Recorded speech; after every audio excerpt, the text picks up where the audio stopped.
So when it comes to losing weight, it only boils down to one thing, and that is going to be calories. You need to be in a calorie deficit. No matter how much exercise you do, no matter what type of exercise you do, or how healthy you eat, at the end of the day, if you are not in a calorie deficit, you are not going to lose weight. So the first thing we need to do before we even get into the math is that we need to know how much calories our body needs in order to maintain its current weight. This is because in order to create a calorie deficit, we need to eat less than this number. There's this little calculator that I'll put here in the description. You just put your age, your sex, your height, and choose the activity level, and it will provide you a number. Now, just a side note, this side number is just a general starting point. It's not always accurate, and you might have to make some tweaks. We'll talk about making these tweak adjustments later on in the video, but let's jump into the math. I have Snow White here. This is my greatest piece of artwork ever. Disney. If you're hiring, you know who to call. So Snow White, as we saw in the calculator, that her maintenance calorie is 2,050. So we're gonna put it into equations here. So let's say today she ended the day with eating 1,700 calories. And we know that her maintenance is 2,050. So if we subtract those two, she is in negative 350 calories for the day. Anytime that you end with a negative, that is a calorie deficit, and you're going to see a drop in your body weight. Now, let's say we're gonna look at the second equation here. Let's say that, you know, the holidays are coming around, it's Christmas, and on Christmas Day, she ate 2,300 calories. Minus 2050, she ended that day with a positive 250 calories. So whenever you end in a positive, you are in a caloric surplus, and that means you're going to see a increase in body weight. Now let's focus back on equation 1. Whenever you end in a negative number, your body somehow needs to find a way to get the remaining 350 calories, because this is how much your body needs to survive. So where is it going to get this 350 calories from if you did not eat it? It's going to tap into your fat storage and burn fat to create that extra calories. Now let's look at equation 2. When you end in a positive number, your body has more energy than it needs to survive. So what is it gonna do? It's gonna store this extra 250 calories as fat for energy later. So how many calories equal 1 pound of fat?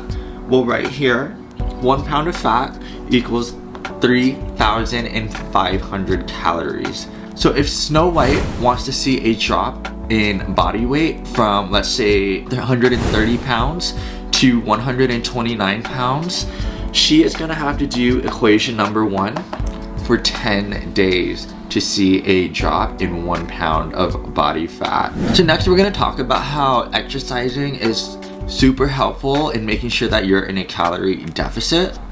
So we're gonna make a third equation here. We're gonna say it's still Christmas Day, and she still ate 2,300 calories, but she went on a run that morning. So let's say that she burned 400 calories on her run, and then her body needs 2,050. So at the end of the day, she is negative 150 calories. And remember, whenever you're in a negative calorie deficit, you are going to see a drop in body weight. So notice here, comparing from equation 2 to equation 3, how exercise is super helpful in making sure that you are in a calorie deficit. When she did not work out in equation 2, she was in a calorie surplus. And when she worked out in equation number 3, she ended up being in a calorie deficit. That is why exercise is super important and is one of the main contributing factors to making sure that you can drop body weight. The other factor is diet. I'm gonna compare an Oreo to a strawberry. So one Oreo is 53 calories and one strawberry is 6 calories. They are roughly about the same size, so that is why I'm using these two comparisons. In order to not feel hungry, you have to fill your stomach up with food. So this is your stomach here. So let's say it takes you about 20 Oreos to finally feel full, and it takes you the same 20 strawberries to feel full just because they take up the same amount of space in your stomach. If you consume 20 Oreos, which is like a family pack of Oreos, and trust me, that is so easy to do, to feel full, you just ate 1,060 calories. If you eat 20 strawberries to feel full, you consumed 120 calories. Now, which one do you think is gonna help you on your journey of weight loss? Right, the strawberries. Why? Because they are low-calorie, nutrient-dense foods, meaning that they are very low calories for the amount of space that they take up in your stomach. Now, you can eat Oreos if you like. You don't have to give them up forever. However, you can fit it into your diet only if your calorie intake allows for that day. Now, let's say that she implemented all of these changes and she stepped on the scale after a week and her body weight is still the same.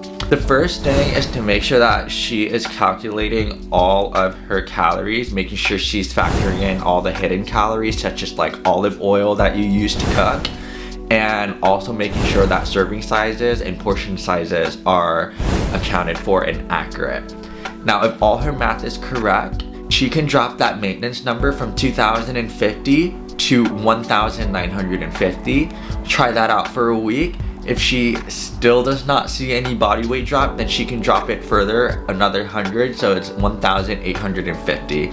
So usually there is a recommendation to drop it in intervals of 100 until you finally see your body weight drop. And then also, just a little side note here, everybody's a little bit different in terms of their tolerance. Some people can manage doing 500 less every day for an extended period of time and they can tolerate that. Personally, for me, I can't, because I notice that my energy levels and my mood changes. I just feel more tired. I'm more grouchy. You don't want to be around me. I shoot mainly between 300 less to 200 less, and that's my sweet spot. So find whatever works best for you. Listen to your body. Instead of doing -500, you can do -100 if you'd like. I highly recommend that you use the calorie tracking app such as MyFitnessPal. I've used this app for about a couple years and it's super easy. All you have to do is just scan the barcodes of the foods that you're about to eat, and it transfers everything from the nutrition label over onto the apps. So it's just a very quick way for you to see how many calories you ate already that day and how many calories left. And then another thing that I want to recommend that's kind of overlooked is staying hydrated. Staying hydrated not only helps curb your hunger, but it also speeds up your metabolism. Higher metabolism is good because your body becomes more efficient at burning calories.